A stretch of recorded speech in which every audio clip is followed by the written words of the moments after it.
Watch this.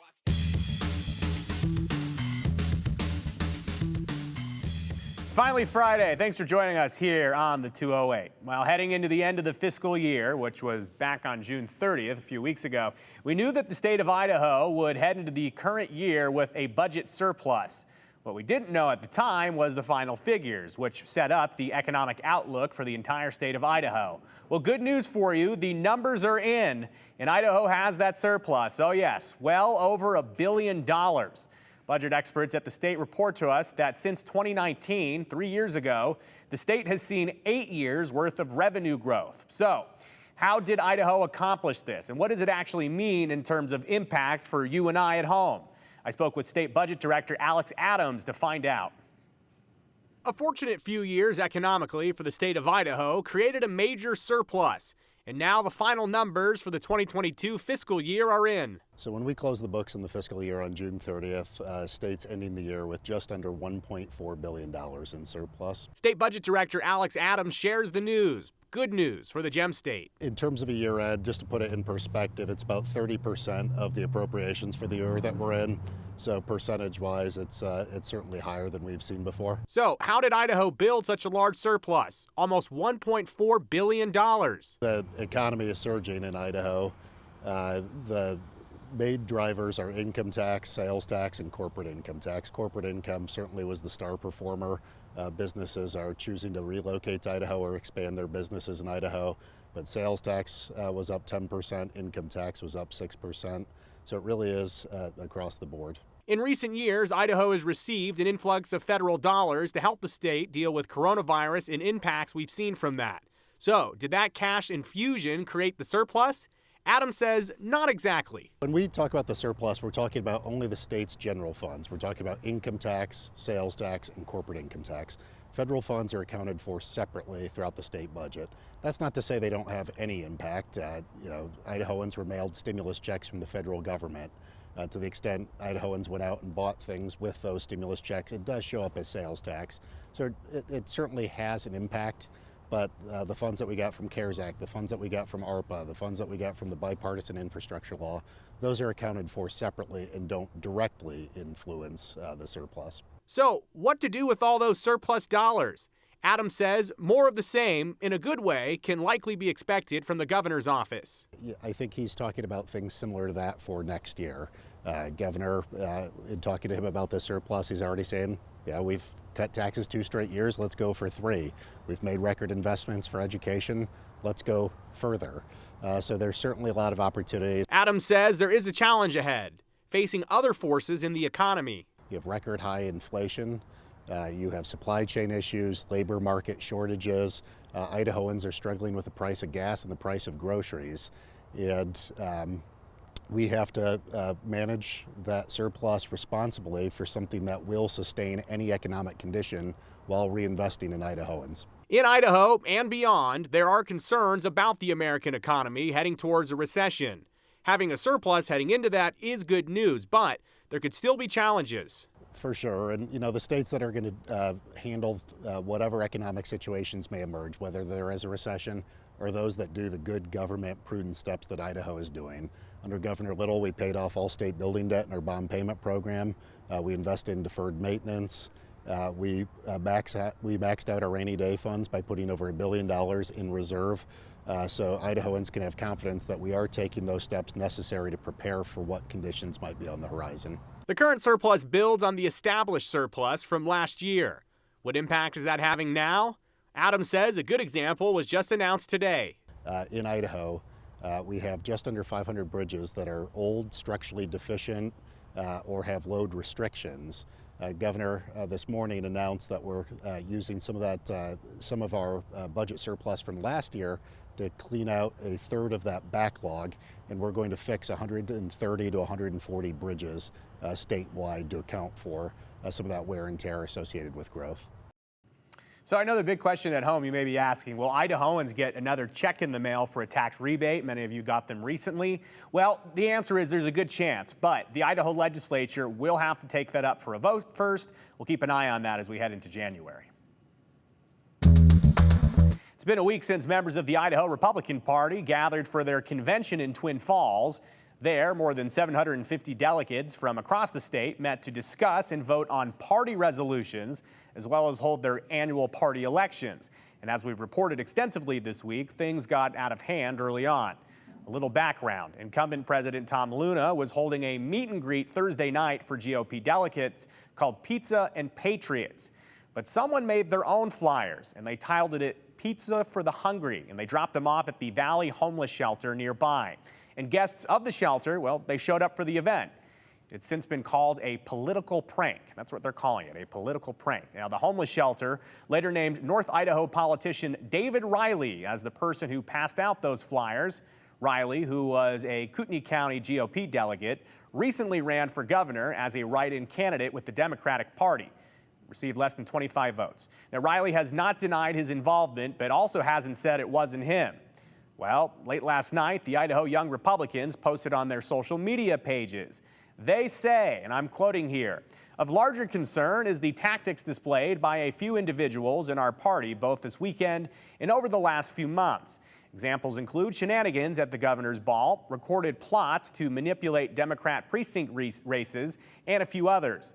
It culminated this weekend where flyers were distributed to a homeless shelter in Twin Falls, falsely claiming a free meal on behalf of Chairman Tom Luna in the Idaho GOP. They continue saying, quote, "Per our bylaws, our executive team unanimously made the decision to expel 2 members from Idaho Young Republicans, one who held a leadership position. There has been a pattern of concerning behavior, they say, with these members over the past few months that do not reflect our values as Idaho Young Republicans. We cannot permit these tactics to continue," the statement says. Well, they did not say who was expelled or if David Riley is a member of their organization. We did reach out to the Idaho Young Republicans to see if we could get those questions answered. No immediate response just yet, but we'll keep you updated. Still hoping to hear back. Oh boy, if you're on social media this week, I'm sure you might have seen some of this. Speaking of that convention, on Monday, Brian Holmes spoke with Steve Millington, a GOP delegate for Twin Falls County, who was at the convention over the weekend. And Brian spoke with him about what he saw within the Republican Party. Would you consider this a good convention? Good from the standpoint we had outstanding attendance, and there was a great deal of interaction from all of the delegates participating. I don't think anyone felt like they were left out of the process. And so from that standpoint, I thought we had a lot of involvement and a lot of activity. How do you come out of this convention feeling about the direction of the GOP?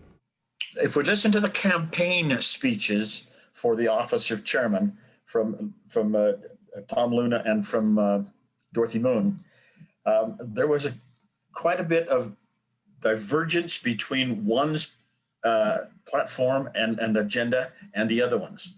And so I think the interesting thing now is going to be, where is this new Dorothy Moon and her new executive officers?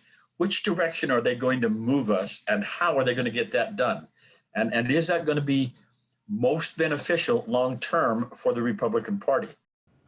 During the weekend, delegates also passed 13 of the 31 proposed resolutions that were presented there. Topics ranging from abortion to registering to vote as a Republican. Now those resolutions, they really mean nothing, but at least for the moment, those resolutions could be a precursor to something that could be legislation at the State House this session. We'll keep an eye on that for sure. Also, we wanted to make a quick clarification for you. There was some confusion over a story we did earlier this week about your water bills. It came from a viewer question asking why a water bill was higher than the previous year when they say they didn't use more water. There's a lot of moving parts to how rates are determined. So we'll tell you this. If you have specific questions, make sure you reach out to your water utility company or the city's Public Works Department directly. They will have the great answer for you specifically on your bill.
On some rural Idaho highways, you can go for miles without spotting another car. Just the way it is. I personally like it because it's easier to get by. But sometimes you do feel the need for speed. But, you know, the speed limit, it does exist for a reason. However, this weekend, 50 drivers will get to ignore those speed limit signs and hit the gas for the 5th annual Sun Valley Tour de Force. This is so cool. If you haven't heard about this, check it out. The 3-day event features a live auction, comedy show, a car show, and the highlight of the weekend, a no speed limit high-speed run at Phantom Hill in the Sawtooth National Recreation Area on Highway 75. This is video from last year's event. And tomorrow, drivers who had to sign up more than 6 months in advance, they'll get to navigate a 3.2 long mile portion of the highway, going as fast as they possibly can in the car of their choice. This morning, drivers had to go through an inspection to make sure their cars are in shape and ready to go tomorrow. So just how fast are they planning to go? It depends what kind of car you're in and what kind of driver you are.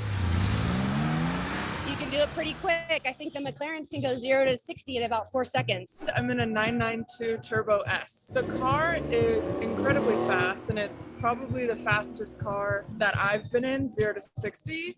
And it can get to 200 miles per hour pretty quickly. This is my second time. I was here in 2019. In 2019, I went 198.7 miles per hour, and this year I need to break 200. That's my goal. Don't forget that these brave drivers are driving on 3.5 miles of Highway 75. So this is not a regular track course. This is real life on the real road, right? So Yes. a little different. Yes. And there's animals too, so sometimes they'll pause because there's animals across the road, and the safety is amazing. They make sure everything's really safe. We're not permitted by the SNRA, but folks can come and watch. They just need to be off the road by 300 feet. So we don't have any transportation or any parking, but we'd love to see people up there. They just need to be really safe. So we recommend either being dropped off or riding a bike. If anyone or any cars are on that road, we'll have to shut down the event, and nobody wants to be that person. I had never heard of this till today. This is the most incredible thing that I plan on checking out in the future. In case you're wondering, the fastest anyone has driven on that stretch of highway was 253.01 miles an hour. That's 253 miles per hour. It was back in 2019 in a Bugatti. There's a specific Bugatti I can't pronounce, but it was a Bugatti. And happening right now, about 200 cars are on display in Sun Valley at Festival Meadows. It's free and open to everyone.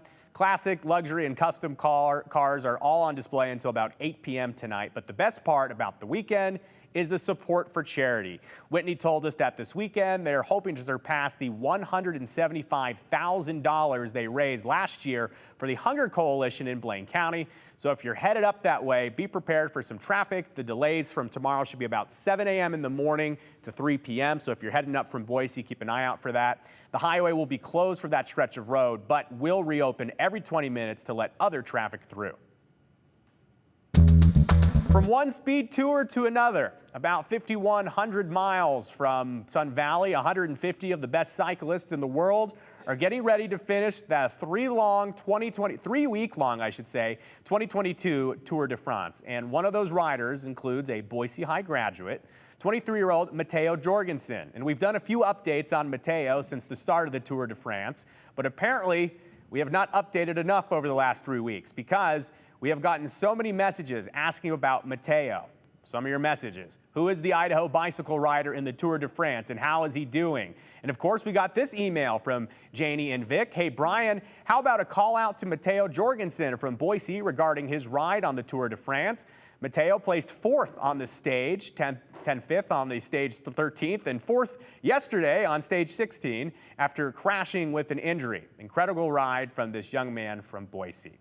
Well, we love the enthusiasm, and we're sure Matteo and his family does as well. When we talked with his family at the beginning of the month, his mom told us that Matteo's goal isn't to win the Tour, but to support guys from one of his teams, Enric Mas, who has been designated as the team's best chance at winning the Tour. It's a common practice in the sport of cycling. It is a team sport, but, well, don't tell that to Matteo, who's been dominating despite the supporting role. Today, he finished 39th. Not his best finish by any means, but still in the top half of the group. So far, he has had 3 top 5 finishes and has slowly been climbing the leaderboard. And that's even with a crash early in the race that required several stitches. And it's hard to respond from those.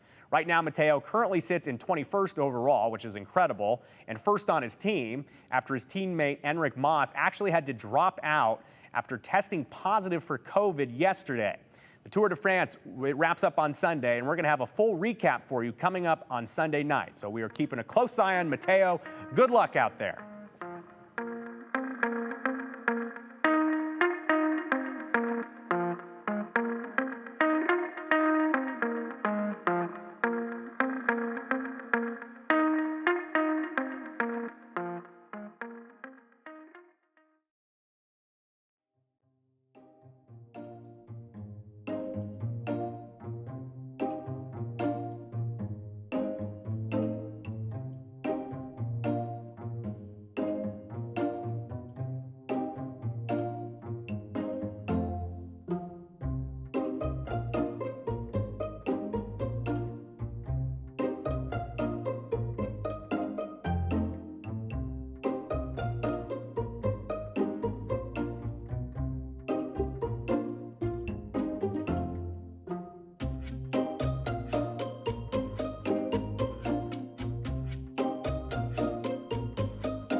Now, that Stanley area, that's a good picture because I'm going to talk about some real extremes in this forecast.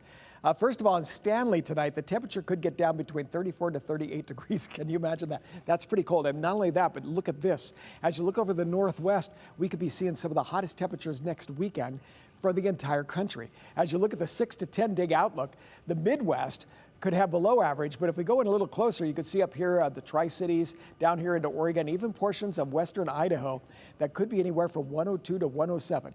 You've got that, and then you got the cold temperatures in Stanley, which I'll explain in just a second. So we got a northwesterly flow. There's a little cooler air there. Seattle just got up to 70. Look at Spokane at 85. It's a little warmer here in Boise. We had the 96 so far. That cooler air is mixing in, but it's really hot to the south. Just like we've been having the past several days. If you look at Salt Lake City, they had 102. So it's keeping the hotter air to our south, but a little bit of mixing means a drop in temperature about 4 or 5 degrees. Also, something else with this is it means winds that will be blowing anywhere from about 15 to 20 miles an hour in the afternoon. So if you look at the 7-day forecast, there's 95 for tomorrow, 96 for Sunday. So enjoy it here in the valley.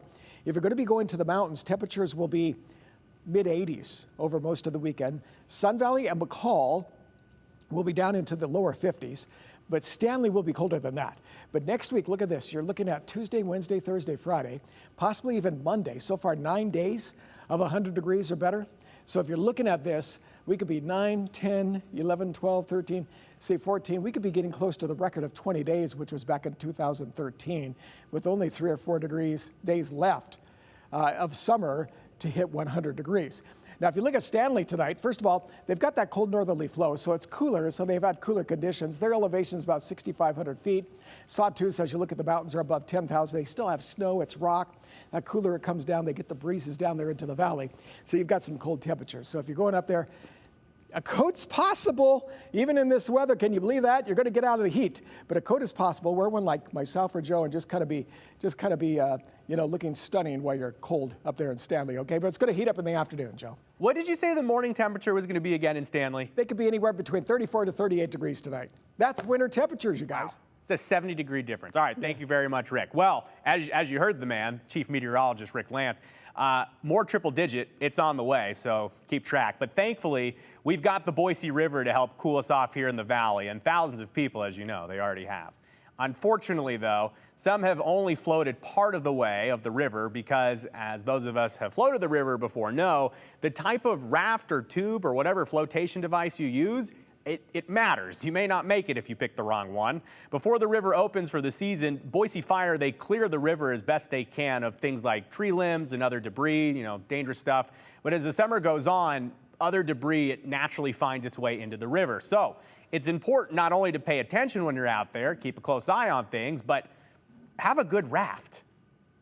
I would caution the public from using discount store blow-up rafts on the Boise River. It might seem okay, but the Boise River is not a pool. I would say items that are made of thinner material, you're definitely at risk. So you heard it from the experts. Moral of the story, maybe no unicorn or llama inflatable rafts. You might regret it, and you might actually not have the inflatable make it through the trip. They say spend the extra money to either rent a tube or invest in a high-quality tube yourself. So far, Boise Fire says that they've responded to nearly 70 calls for help this float season. That's everything from tubes that have popped or been punctured, tubes that have gotten tied together or got stuck under a bridge, all kinds of things. And if you do happen to pop your tube along the river, pick it up and throw it away. Do not be the person that just leaves it out there for other people to run into and get stuck on it.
You ever want to talk to us after the show or tell us something on your mind? Well, guess what? You have so many ways to do this. Connect with us. Brian, Kevin, producer Danny, all of us read these social media pages, Facebook, Instagram, Twitter, email, YouTube. Please connect with us. We love talking with you and hearing your thoughts. It creates ideas for stories for us to look into and answer the questions you have at home. And speaking of what you thought at home, let's get to some of these questions here. We'll start our comments and questions. Kathy in Boise says, on the surplus, how about reducing property taxes so people can keep their homes? It's a great suggestion. There will likely be some property tax looks with using all this surplus dollars. Mary Lou writes in, considering the $1.4 billion balance in the state coffers, we should reconsider sales tax on groceries. Give us all a break in that way. That way from Mary Lou. Yeah, the grocery tax, that's a popular comment we're seeing here today on the surplus. This person says, Chris, it would be nice to use even half of the surplus to supplement our public schools.